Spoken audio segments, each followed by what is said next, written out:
issues on voters' minds was Obamacare. So how did it factor in at the polls, and what does President Obama's re-election mean now for the future of health care in America?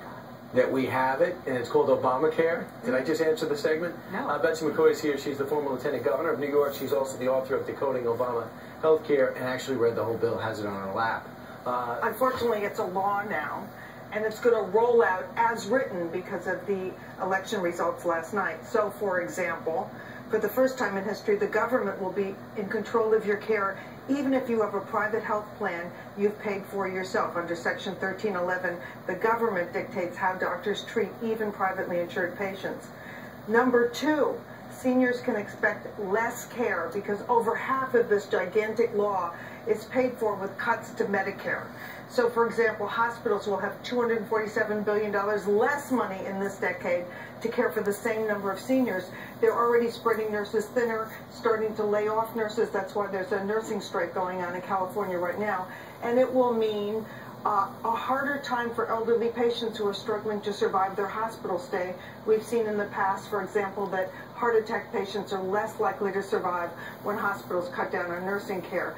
Number four, and this is critical, if you're one of the 165 million people who get your health plan through an employer, your own or your spouse's, you're likely to hear your employer tell you this year, I'm sorry, in 2014, I'm not going to be offering health insurance for you anymore. I'm taking the fine?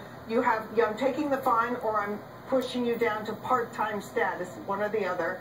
So you're going to have to go to the health insurance exchange in your state, or you may be pushed onto Medicaid if you're a low-paid employee, such as a retail salesperson, or a busboy, somebody starting out in life.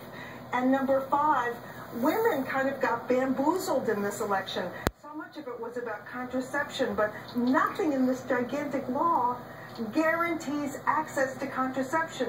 What your health plan covers is totally up to the president's appointees. So this occupant of the White House says, cover contraception, and the next occupant of the White House could say just the opposite. Interesting. No contraception.